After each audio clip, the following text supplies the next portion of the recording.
everyone. Today we are going to discuss the topic criteria for selecting instrumental methods, and they are precision, sensitivity, selectivity and detection limit. So there are many array of tools for carrying out chemical analysis. The choice among them is often difficult. Here we are briefly describe how such choices are made. These are characteristics which are expressed in numerical terms, which is called figures of merit. So let's check out the criteria and the corresponding figures of merits. So the first criteria is precision. The corresponding figures of merits are 4. First one is the absolute standard deviation. Second is the relative standard deviation. Third is the coefficient of variation, and fourth one is the variance. And the next criteria is the sensitivity. The corresponding figures of merits are calibration sensitivity and analytical sensitivity. Next one is the selectivity. The corresponding one is the coefficient of selectivity. And the fourth one is the detection limit.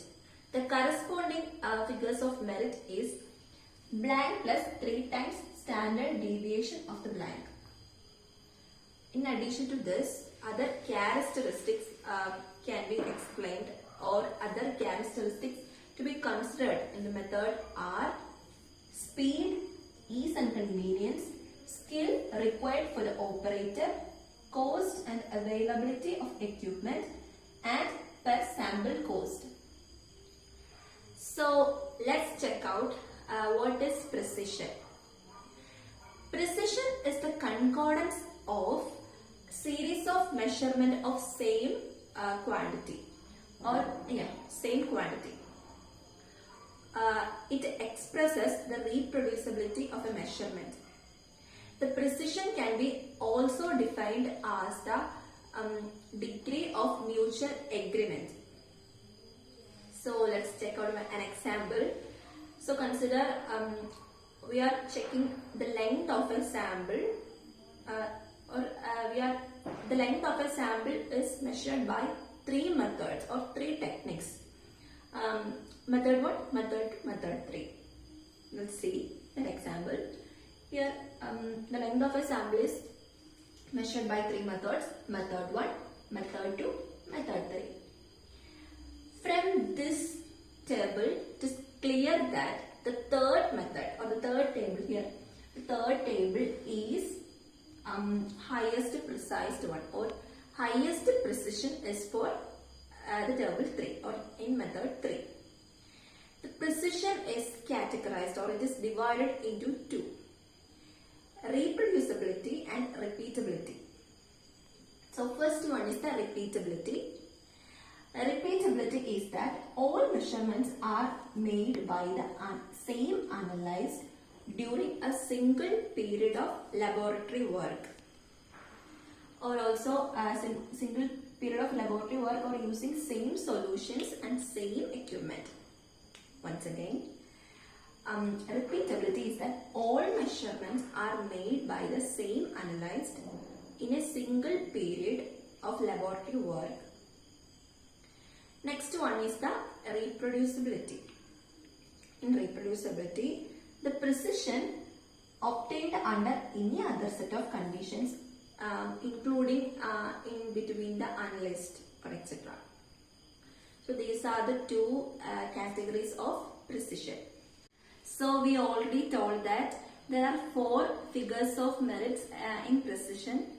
So here next we are going to check out the definition of these 4 figures of merits in precision.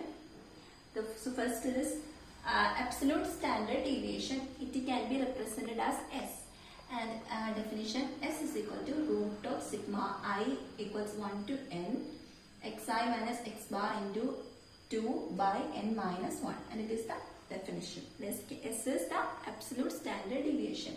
Next is the relative standard deviation, and it can be RSD. Can we say that RSD? RSD equals S by x bar. Next, Next is the standard error of the mean, SM. SM is equals S by root of n, and coefficient of variation, and it is CV. CV equals S by x into 100%. X is a variation and it can be represented as S square. Next criteria is the sensitivity. Sensitivity of an instrument is the ability to discriminate between small values of an analyte concentration. Sensitivity is also defined as the slope of calibration curve.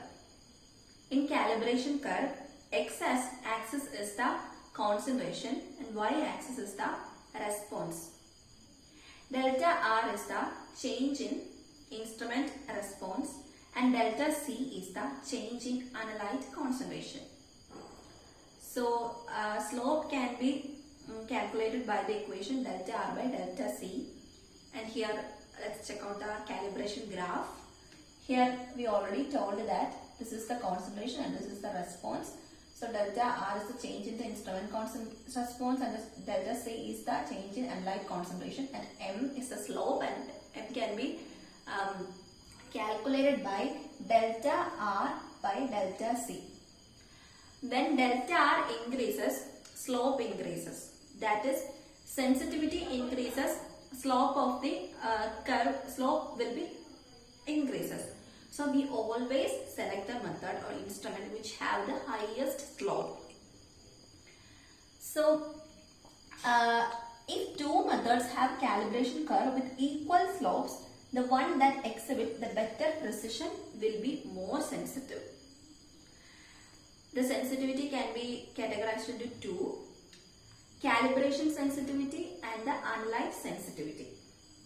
Calibration sensitivity can be defined by the equation delta R by delta C, and if the calibration curve is linear, sensitivity is constant and it is independent of concentration. That is, once again, if the calibration curve is linear, sensitivity is constant and it is independent of analyte concentration. The second case is if the calibration curve is non-linear, then it will changes with analyte concentration. The analyte sensitivity can be represented by the equation, this equation. Next criterion is the selectivity. Selectivity is defined as the degree to which the method is free from interference by other species contained in the sample matrix. Let's consider an example. A sample containing an analyte A.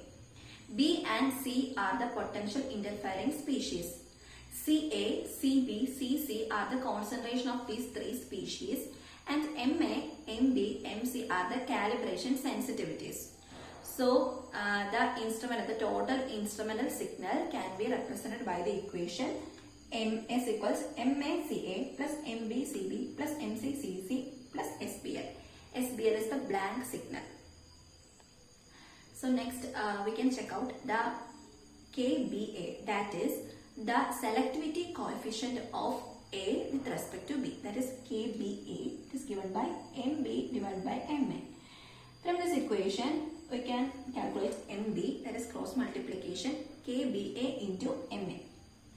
Similarly, the selectivity coefficient of A with respect to C can be represented as Kca. Kca equals Mc divided by Ma. From this equation we can calculate Mc, that is Kca into Ma. Equation number 2 and equation number 3 can be substituted in equation number 1. So at last we get the equation, final equation, S equals Ma into Ca plus Kba to Cb plus Kca to Cc plus SBL. Next is the detection limit. Detection limit is the smallest amount or concentration of the analyte. It is detected with a given analytical method with statistical confidence. So, minimum distinguishable analytical signal SM can be represented as the sum of mean blank signal SBL plus multiple K of the standard deviation of the blank K SBL. So SM equals SBL plus K SBL. Detection limit CM equals SM minus SBL divided by M. M is the calibration sensitivity. Detection limit can be expressed by another equation. CM equals KSBL divided by M. So SM is the minimum distinguishable analytical signal. K is a constant. It can be values 2 or 3. SBL is the standard deviation of the blank, and the M is the calibration sensitivity. Thank you.